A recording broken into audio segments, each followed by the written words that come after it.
Student welcome to my YouTube channel NEET JEE Adda. मैं Somesh Kumar, NEET aspirant. मैं आशा करता हूं कि आप लोग बहुत अच्छे होंगे।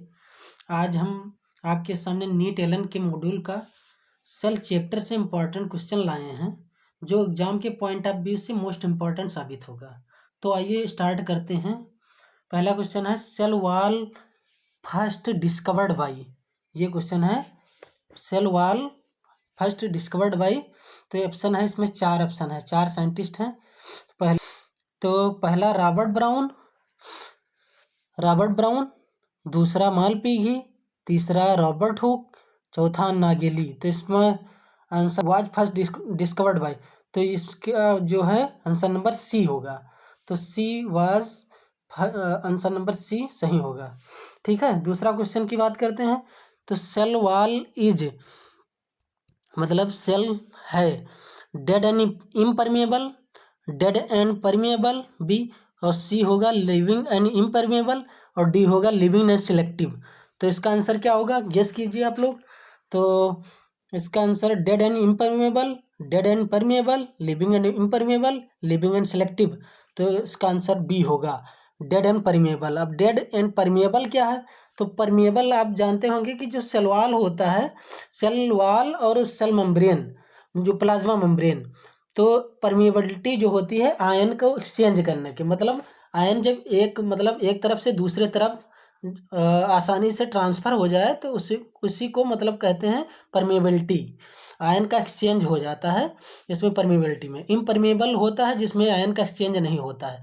तो आंसर नंबर बी इसका सही होगा। तो बी टिक कर लीजिएगा आप लोग, और मतलब कोई नोट्स में लिख लीजिएगा। अब आइए प्रोकैरियोटिक सेल्स, इसमें तीसरा होगा question. Muramic acid is present in this cell walls of. पूछे हैं कि म्यूरामिक एसिड किस मतलब प्रेजेंट होता है सेल वॉल में, किसके सेल वॉल में म्यूरामिक एसिड प्रेजेंट होता है? तो bacteria and blue green algae में, कि ग्रीन एल्गी में, कि ईस्ट एल्गी में, कि आल फंजाई में। तो बात करते हैं bacteria and blue green algae. तो muramic acid bacteria and blue green algae में प्रेजेंट होता है। और ग्रीन एल्गी में क्या होगा? तो ग्रीन एल्गी में होता है सेलुलोज का बना होता है उसका सेल वॉल, या मैनोज का बना होता है, सेलुलोज मैनोज। और ईस्ट की बात करते हैं तो ईस्ट होता है फंजाई। तो फंजाई का सेल वॉल होता है काइटिन, मतलब काइटिनस नेचर का होता है, काइटिन का बना होता है। और आल फंजाई ये भी काइटिनस नेचर का, ईस्ट भी फंजाई है, काइटिनस नेचर का होता है। तो बात करते हैं चौथे क्वेश्चन की। तो ग्रोथ ऑफ सेल, आइए चौथे क्वेश्चन की बात करते हैं। तो growth of cell wall during cell elongation take place by. पहला ऑप्शन है अपोजिशंस, बी है intussusception, both A and B मतलब अपोजिशन इनटू सब्सटेंस, और डी होगा सुपर पोजिशंस। तो इनटू सब्सटेंस इसका आंसर सही होगा, इनटू सब्सटेंस। तो इनटू सब्सटेंस क्या होता है? ये ग्रोथ होता है, growth by deposition of new material by cell wall. मतलब न्यू मटेरियल सेल वॉल के, मतलब सेल वॉल के बीच में न्यू मटेरियल का डिपोजिशन हो जाता है, वही होता है इनटू सब्सटेंस। अब पांचवें क्वेश्चन की बात करते हैं, मतलब बी आंसर इसका सही होगा, बी ऑप्शन सही होगा, बी। फिर प्लाज्मोडेस्माटा आर। तो प्लाज्मोडेस्माटा का होता है, प्लाज्मोडेस्माटा जो होता है इसका आंसर क्या होगा? मतलब पहले देख लीजिए क्या इसका ऑप्शन दिए हुए, पोर्स इन सेल वॉल, पोर्स इन सेल मेम्ब्रेन, प्रोटोप्लाज्मिक कनेक्शन, ये एंड बी बाथ। तो इसमें होगा प्रोटोप्लाज्मिक कनेक्शन, मतलब दो सेल के बीच में कनेक्शन प्रोवाइड करता है। मतलब प्रोटोप्लाज्म का कनेक्शन होता है, उसमें आयन का एक्सचेंज होता है, मतलब मटेरियल का एक्सचेंज करता है। मतलब कोई सेल के पास यदि मटेरियल की कुछ कमी है तो दूसरे सेल के मतलब एडजेसेंट सेल से वो ले लेगा, मतलब इसी कनेक्शन के माध्यम से ले लेता है, प्रोटोप्लाज्मिक कनेक्शन। इसका आंसर नंबर सी सही होगा। फिर छठे क्वेश्चन की बात करते हैं, व्हिच एलिमेंट मेनली आकर इन मिडिल लैमेला। अब मतलब मिडिल लैमेला में कौन सा एलिमेंट मुख्यतः पाया जाता है? तो मिडिल लैमेला होता क्या है इसकी बात करते हैं। तो मिडिल लैमेला होता है, मतलब ये सीमेंटिंग का काम करता है, दो सेल के बीच में सीमेंटिंग का काम करता है, सीमेंटिंग मटेरियल का काम करता है, वही मिडिल लैमेला होता है। इसमें जो है आंसर नंबर ये सही होगा, कैल्शियम सही होगा। ठीक है, अब सातवें क्वेश्चन की बात करते हैं, lignified cell wall is the characteristic feature of.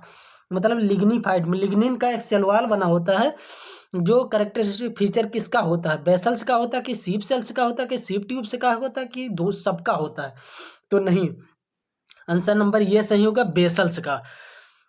ठीक है, अब 8वें क्वेश्चन की बात करते हैं। Cell membrane has how many enzymes, मतलब सेल मेम्ब्रेन के पास कितने एंजाइम होते हैं, हो सकते हैं, तो 20 एंजाइम होगा, 30 एंजाइम होगा, 40 होगा कि मोर देन 50, 50, मतलब मोर देन 50। तो हमारा आंसर क्या होगा, बी, मतलब 30 एंजाइम सेल मेम्ब्रेन के बनने मतलब मेडम में लगते हैं उसके कंपोजिशन में। अब 9वें क्वेश्चन की बात करते हैं।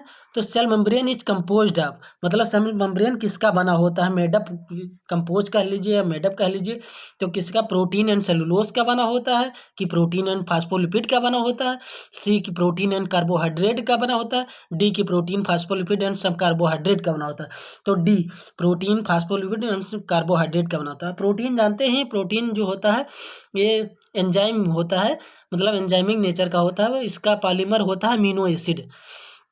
ठीक है, तो अब आइए फिर नेक्स्ट क्वेश्चन की बात करते हैं, 10वें क्वेश्चन। तो 10वां क्वेश्चन है, which of the following is the main enzyme of plasma membrane.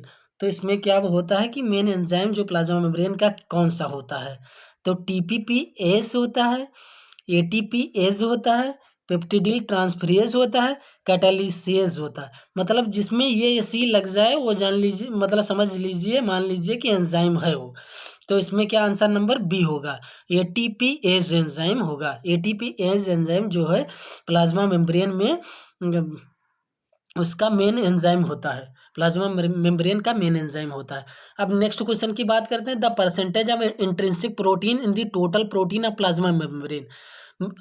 समझ लीजिए कि जो प्लाज्मा मेम्ब्रेन होती है वो दो प्रकार की प्रोटीन से बनी होती है। पहला है एक्सट्रिंसिव और दूसरा है इंट्रिंसिव। एक्सट्रिंसिव जो है आउटर प्रोटीन को कहते हैं और इंट्रिंसिव हो जाती है जो इनर प्रोटीन होती है। तो ये होता है 70%, ये ऑप्शन, बी 20%, सी 10%, डी होगा 90%। तो 11वां का ये मतलब 70% जो है प्रोटीन, जो प्लाज्मा मेम्ब्रेन होती है 70% प्रोटीन से बनी होती है। अब 12वें क्वेश्चन की बात करते हैं। नेक्स्ट क्वेश्चन हमारा आ जाएगा कार्बोहाइड्रेट। तो मतलब carbohydrate are present in the plasmalemma in the form of, मतलब जो है कार्बोहाइड्रेट के प्लाज्मा लेमला में, मतलब जो प्लाज्मा लेमला होती है कार्बोहाइड्रेट किस रूप में प्रेजेंट होता है, तो ग्लाइकोप्रोटीन। तो ग्लाइकोप्रोटीन होती है ये, इसका आंसर नंबर डी सही होगा। इसमें 4 ऑप्शन है, हेमिसेलुलोज, सेलुलोज, स्टार्च और ग्लाइकोप्रोटीन, तो आंसर नंबर डी होगा। ग्लाइकोप्रोटीन क्या होती है, ग्लाइको मतलब होता है, ग्लाइकोस मतलब शुगर और प्रोटीन मतलब होता है प्रोटीन, तो शुगर वाली प्रोटीन होती है, वही ग्लाइकोप्रोटीन होती है। फिर नेक्स्ट क्वेश्चन की बात करते हैं, सिंथेसिस ऑफ सेल वॉल। अब नेक्स्ट क्वेश्चन की बात करते हैं, synthesis of cell material takes place. तो इसमें सिंथेसिस जो होता है सेल मटेरियल का कहाँ पे होता है, डिक्टियोसोम से, माइटोकॉन्ड्रिया से, लाइसोसोम, एंडोप्लाज्मिक रेटिकुलम। तो इसमें जो है 4 सेल ऑर्गेनेल्स दिए हुए हैं, माइटोकॉन्ड्रिया होता है, लाइसोसोम्स होता है, एंडोप्लाज्मिक रेटिकुलम और डिक्टियोसोम। तो इसका आंसर नंबर ये जाएगा डिक्टियोसोम्स। डिक्टियोसोम्स जो है ये सिंथेसिस करेगा सेल वॉल के मटेरियल को टेक्स प्लेस करने में। फिर आ जाएगा 14वां क्वेश्चन है, tonofibrils are the characteristic feature of which junctions, मतलब टोनोफाइब्रिल्स का कैरेक्टरिस्टिक किस जंक्शन में मतलब प्रेजेंट होता है, तो डेस्मोसोम्स के जंक्शन में प्रेजेंट होता है, ना कि plasmodesmata, gap junction, tight junction, इसमें नहीं प्रेजेंट होता है, डेस्मोसोम्स के उसमें प्रेजेंट होता है।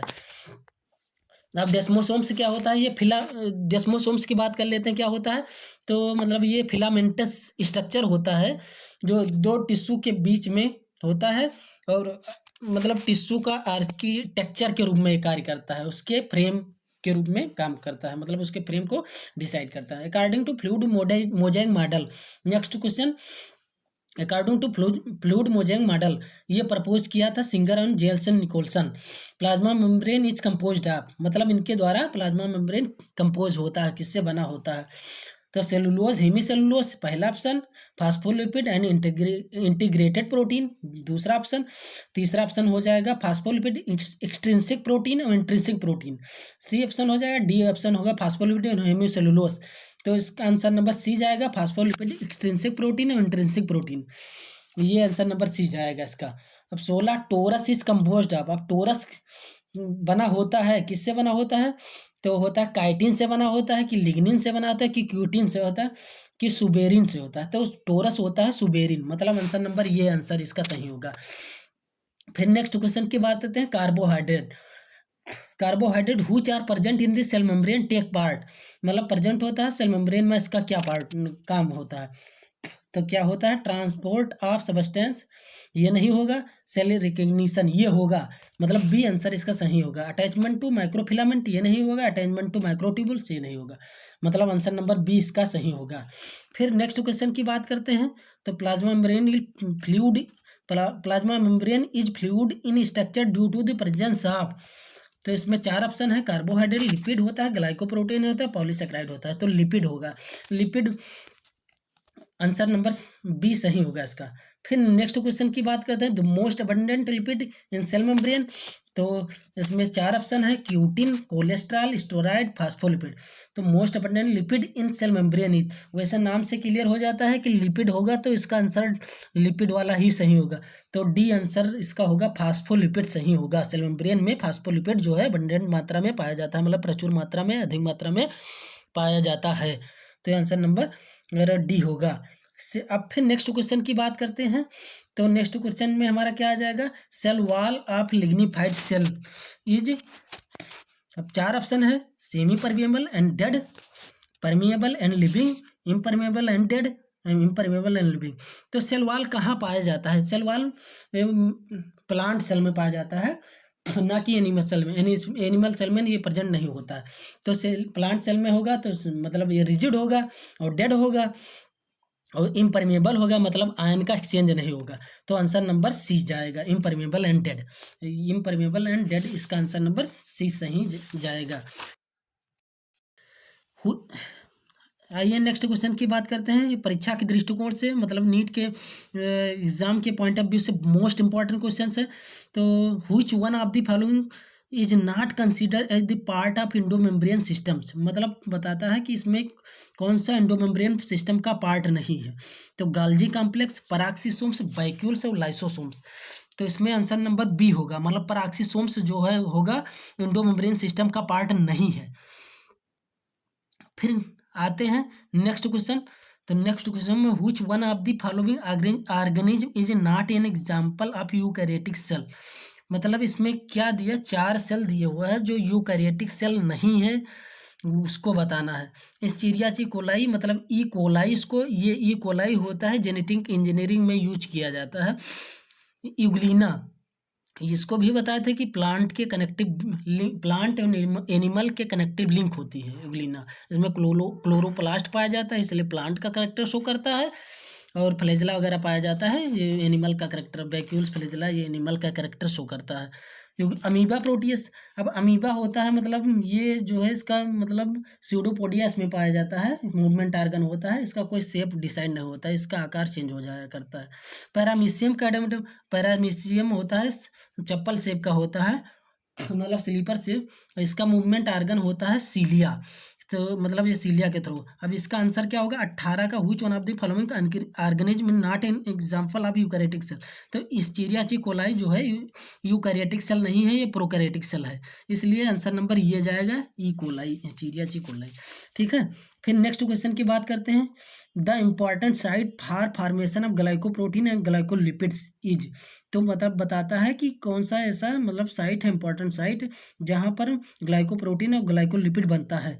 तो 4 ऑप्शन दिए हैं, ग्लाइको अपरेटस, मतलब गाल्जी अपरेटस, प्लास्टिड, लाइसोसोम, वैक्यूल्स।